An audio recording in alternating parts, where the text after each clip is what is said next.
Good morning everyone, welcome back to my channel. আশা করি তোমরা সবাই খুব ভালো আছো আর সুস্থ আছো।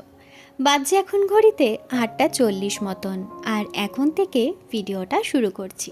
প্রত্যেক দিনের মতন সকালে আমার বাসি কাজকর্ম হয়ে গেছে, ওর ব্রেকফাস্ট বানানো হয়ে গেছে, আর ওর কিন্তু খাওয়া দাওয়াও হয়ে গেছে।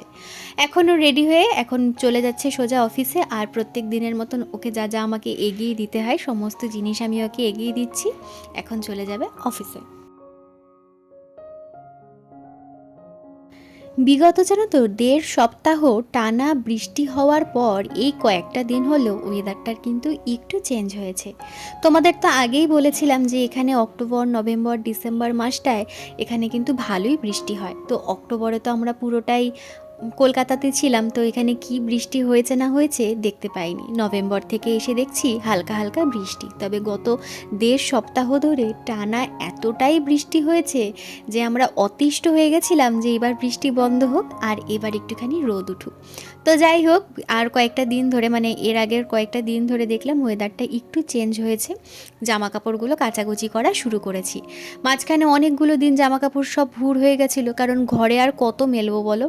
এই তো দুটো দড়ি, জামা কাপড় কাচলে একদিনে কিছুতেই শুকাচ্ছে না, 2 দিন 3 দিন ধরে শুকাচ্ছে, আবার পরের দিনের জামা কাপড় জমা হয়ে যাচ্ছে। এই করে যে 1.5 সপ্তাহ কি কষ্ট করে যে গেল জামা কাপড় এই বিছানা পাটিয়ে নিয়ে, কি বলবো তোমাদের। তো যাই হোক, তারপর থেকে একটুখানি রোদ থোদ উঠেছে, তো তারপর থেকে না জামা কাপড়গুলো কাচাকুচি শুরু করেছি। তো সকালবেলা উঠে তাই ভাবছিলাম যে বিছানা চাদরটা কি ভেজাবো কি ভেজাবো না, কারণ একটু রোদ উঠছে আবার একটু মেঘ করছে। তো দোনোমনোর মধ্যেই রয়েছি, তো দেখা যাক সবশেষে কি করা যায়। তো দেখো এখন চলে এসেছি ঘর দুয়ারটা গোছানোর জন্য। রান্নাঘরে কিন্তু সকাল সকাল আজকে ঢুকিনি, আজকে অনেকটাই তাড়াতাড়ি উঠে পড়েছি, সবটাই গোছানো গাছানো রয়েছে। আজকে বেশি কিছু রান্না বান্নাও নেই, আর ডাল তো ফ্রিজে করাই আছে, ভাত করব আর পনির করব, আর তার সাথে একটু বেগুন চচ্চড়ি করব। তো এটা করতে খুব বেশিক্ষণ সময় আমার লাগবে না, তো সেই কারণের জন্য ভাবলাম আগে ঘরের কাজকর্মগুলো করে নিই, তারপর ঢুকবো রান্নাঘরের দিকে। আজকে প্রায় অনেকগুলো দিন পর তোমাদের সাথে আবার ভিডিও কিন্তু আমি শেয়ার করছি। মাঝখানে কি হয়েছিল বলো তো? না, কোনো শরীর খারাপ আমার হয়নি। ওই যে বেশ কয়েকটা দিন ভিডিও বন্ধ হয়ে গেছিলো, তারপরে না আর কোনো এনার্জি পাচ্ছিলাম না ভিডিও বানানোর জন্য। ফেসবুকে ভিডিও আপলোড করছিলাম ঠিকই, তবে ইউটিউবের জন্য যে বড় ভিডিও আমি আপলোড করব, সেটার আমি আর কোনো এনার্জিই পাচ্ছিলাম না। আর এদিকে প্রত্যেক দিনই আমাকে মিস্টার চক্রবর্তী বোঝাতো যে তোমাকে এটা করতেই হবে, তার কারণ তোমাকে এটা নিজের কাজের মতন করেই দেখতে হবে, এখান থেকে তুমি পেমেন্ট পাচ্ছ, তো সব কিছুই তোমাকে কিন্তু প্রফেশনালি নিতে হবে। তো তারপর আমি অনেকটা ধীর স্থির হলাম। তো তারপরে না আবার আজকে থেকে ভিডিও বানানো শুরু করলাম। আমার এই একটাই সমস্যা হয় যে আমি ভিডিও বানাতে বানাতে বড্ড বেশি ইরেগুলার হয়ে পড়ি। তো আমাকে অনেকেই তোমরা কমেন্ট করে বলো যে দিদি তোমার ভিডিও দেখতে ভালো লাগে, কিন্তু তুমি ভীষণই ইরেগুলার, ভিডিও খুব কম দাও।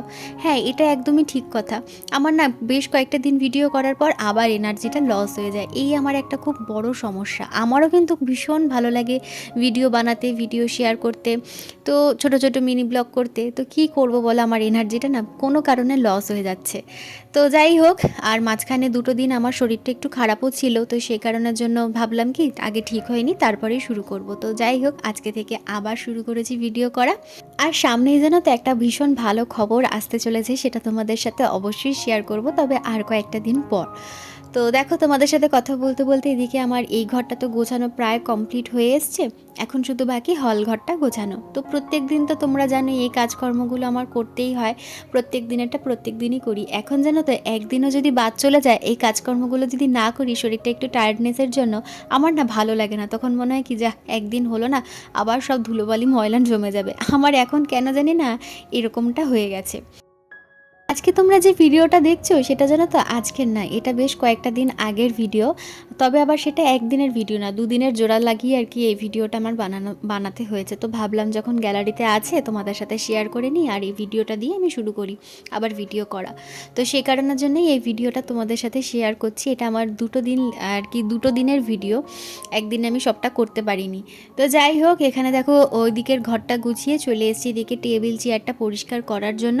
আর ওদিকে একবার ঘড়িটা টুক করে দেখে নিলাম যে কটা বাজে, কটার মধ্যে আমাকে কাজকর্মগুলো শেষ করে রান্নাঘরে ঢুকতে হবে। তো ওটাই দেখে নিলাম, দেখলাম যে না, এখনও মোটামুটি 10-15 মিনিট মতন আমার হাতে আছে।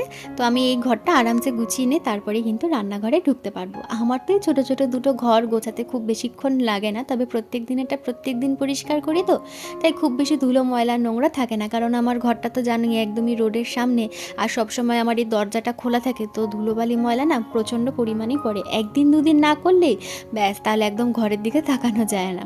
এই যে যখন আমরা বাড়িতে যাই না, তারপর যখন বাড়ি থেকে আসি, এসে না আমাদের দুজনেরই বাড়ির অবস্থা দেখলে কান্না পেয়ে যায়। এবারও ঠিক তাই হয়েছিল।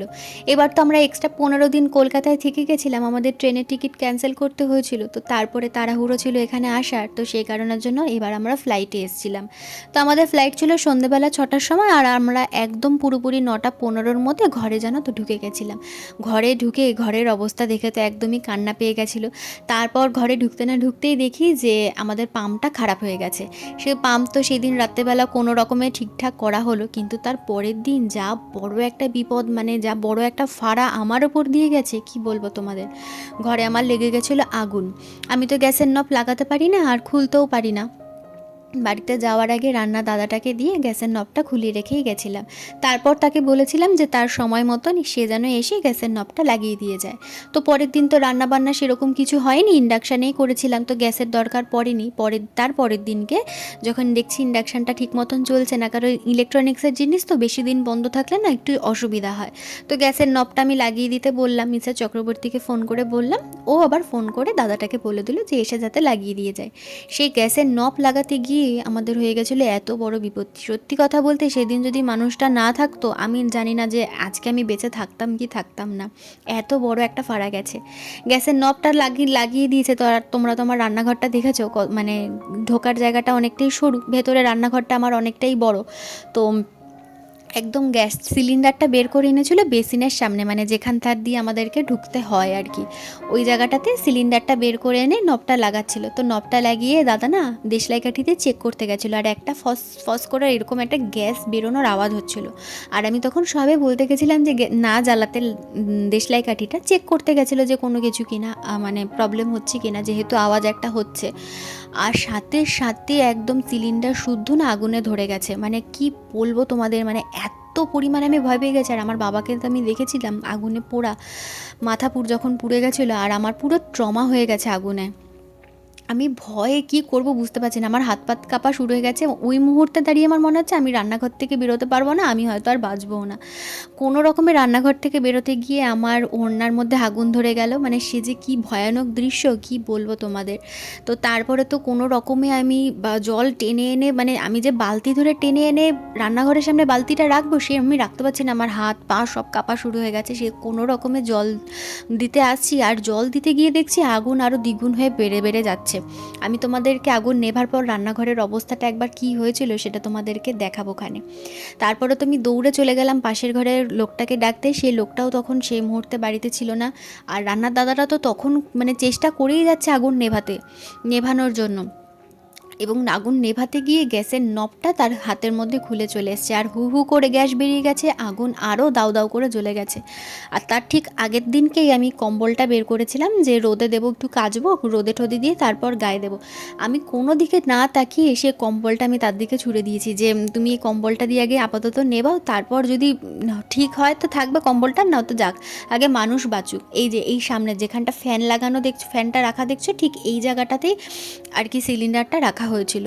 তো তারপরে বেশ 15-20 মিনিট পর বস্তা ভিজিয়ে ভিজিয়ে সেই গ্যাস আর কি আগুনটা বন্ধ করা হয়। তো আমাদের খুবই খারাপ লেগেছিলো যে রান্না দাদাটার হাতের দুটো আঙ্গুল পুরো ফোসকা পড়ে গেছিলো পুড়ে গিয়ে, এত খারাপ লেগেছিলো কি বলবো। তো যাই হোক, তারপর মিস্টার চক্রবর্তী মলম টলমের ব্যবস্থা করে দিয়েছিল।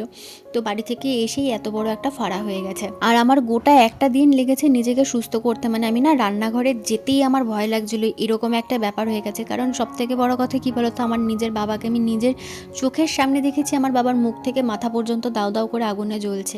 মানে ওটার যে কী সিন, মানে না বললে না দেখলে কেউ বিশ্বাসই করবে না। তো ওই কারণের জন্য আমাদের না প্রচণ্ড লেভেলের একটা ভয় তৈরি হয়ে আমার অন্তত প্রচণ্ড ভয় তৈরি হয়ে গেছে। তো তো যাই হোক, তারপরে তো সব কিছু ঠিকঠাক হয়ে গেছে। আর তারপরে জানো তো আরও একটা ভালো জিনিস আমাদের হয়েছে, আমাদের ঘরে নতুন অতিথি এসছে কিন্তু। আর সেটা তোমাদের সবার শেষেই আমি দেখিয়ে তারপর বলবো জিনিসটা কী বা কবে নেওয়া হয়েছে বা কী বৃত্তান্ত। তবে একটা জিনিস কি বলো তো, এই জিনিসটার জন্য না, মানে যেই জিনিসটা আমাদের ঘরে এসেছে বা আমরা নিয়েছি, এই জিনিসটা পাওয়ার জন্য আমাদের অনেকগুলো দিন কষ্ট করতে হয়েছে। আমি সোশ্যাল মিডিয়াতে সবসময় চেষ্টা করেছি আমার ভালো মুহূর্ত, আমার ভালো সময়গুলো তোমাদের সাথে তুলে ধরতে। তা বলে জানো তো এটা ছিল না যে আমার কখনো খারাপ সময় যায়নি, এরকম অনেক খারাপ সময় গেছে, অনেকের কাছ থেকে অনেক কথা শুনেছি আমরা। কিন্তু যাই হোক, এখন সেগুলোর বাদই দিলাম, সেগুলো নিয়ে আমার এখন আলোচনা করতে রুচিতে বাধে আর কি। তো যাই হোক, সবার শেষে যেটা ভালো হয়েছে না, সেটার জন্য সত্যিই ভগবানের কাছে আমি প্রচণ্ড প্রচণ্ড কৃতজ্ঞ। কারণ এটা না হলে খুবই আমাদের কষ্ট হতো।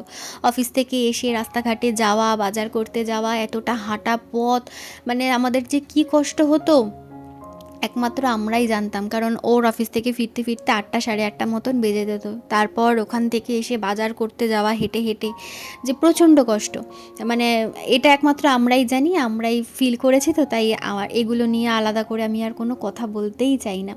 অনেকেই হয়তো আমার কথা শুনে বুঝতে পেরেছে, আবার অনেকেই হয়তো বুঝতে পারোনি যে আমি কিসের কথা বলছি। এই যে সামনে যে গাড়িটা তোমরা দেখতে পাচ্ছ, এই গাড়িটার কথাই আমি তোমাদেরকে বলছি। হ্যাঁ, এই গাড়িটাই আমাদের নেওয়া হয়েছে। অবশ্যই এটা সেকেন্ড হ্যান্ড গাড়ি, কারণ তোমরা যারা আমার ভিডিও দেখো তারা তো জানোই যে আমার বাড়িতে একটা নতুন গাড়ি আছে, সবে 3 বছর হয়েছে, সেই গাড়িটা ব্যবহার হয়েছে মাত্র কয়েকবার। তো ওই কারণের জন্য আমরা এখানে নতুন গাড়ি নিয়ে আমরা সেকেন্ড হ্যান্ড গাড়ি নিয়েছি। তবে এই বাইকটা না আমাদের কাছে বেশি দিন থাকবে না, জানো তো। তার কারণ হচ্ছে সামনের মাসে আমরা একটা স্কুটি নিচ্ছি, কারণ এই বাইকটা একটু বেশি পুরনো। আর যে সেকেন্ড হ্যান্ড স্কুটির কথা আমি বলছি সেটা হচ্ছে মাত্র 6 মাসের পুরনো, মানে বুঝতে পারছো একদমই নতুন। তো সেই কারণের জন্য এই বাইকটা আমাদের কাছে বেশি দিন থাকছে না, সামনের মাসেই হয়তো এটা বিক্রি হয়ে যাবে আর একটা স্কুটি আমরা কিনবো। তো তখন দেখাবো। আর আমাদের দুজনেরই না স্কুটি ভীষণ পছন্দ, ও তো ভীষণ পছন্দ করে আর আমারও ভীষণ ভালো লাগে। আর ও বলেছে যে এখানে স্কুটি নিলে আমাকেও একটু আধটু চালানো শিখিয়ে দেবে, তাহলে আমি একটু আর কি চালাতে পারবো। যদিও আমার বাবার স্কুটি ছিল, তো আমি একটু আধটু চালাতে পারি, তবে সেরকম না, হাতটা পাকা হয়নি। তো ও বলেছে আমাকে শিখিয়ে দেবে। তো আর এই বাইকটা আমাদের নেওয়া হয়েছে মাত্র কয়েকটা দিন হলো, 2 সপ্তাহ মতন হয়েছে বাইকটা নেওয়া হয়েছে। তো ওর বন্ধুর কাছ থেকে এই বাইকটা আমরা কিনেছি, আবার তার থ্রুতেই কিন্তু স্কুটিটা আমরা কিনবো। তো যাই হোক, তোমাদের সবার শেষে ভিডিওটা আমি দেখাচ্ছি বাইকটা, তাহলে তোমরা দেখে বুঝতে পারবে। আর এখনও পর্যন্ত খুব বেশি দূরে আমরা যাতায়াত করিনি, ওই অফিস থেকে আসলে টুকটাক একটু বেরোনো হয় বাজার টাজার করতে যাওয়ার জন্য। আর গাড়ি নিয়েছি বলে হাঁটাটা যে একদম বন্ধ হয়ে গেছে এমনটা কিন্তু নয়, কারণ ওকে ডাক্তার বলেই দিয়েছে যে প্রত্যেক দিন রাত্রেবেলা যেরকম হাঁটাহাঁটি করবে সেরকমই আর কি ওষুধটা কিন্তু তত তাড়াতাড়ি বন্ধ হবে। কারণ ডাক্তার চাইছে যে ওষুধটা যাতে বন্ধ হয়ে যায়, ওর হাঁটাহাঁটি খাওয়ার কন্ট্রোলে যেন সুগারটা লেভেলে থাকে। তো প্রত্যেক দিন আমরা যেরকম হাঁটতে বেরোনো সেরকমই কিন্তু হাঁটতে বেরোচ্ছি। আর সবথেকে বড় কথা, এই 1.5 সপ্তাহ ধরে এত বৃষ্টি ছিল কি বলবো, হাঁটা তো দূরের কথা, ঘর থেকে ঘরেই নড়তে ইচ্ছে করছিল না। তো এদিকে দেখো, তোমাদের সাথে কথা বলতে বলতে আমার কিন্তু সমস্ত কাজবাজ হয়ে গেছে, হয়ে গিয়ে এখন আমি স্নান টান করে কিন্তু আমার সাজিয়ে গুছিয়ে পুজো দেওয়া হয়ে গেছে কমপ্লিট।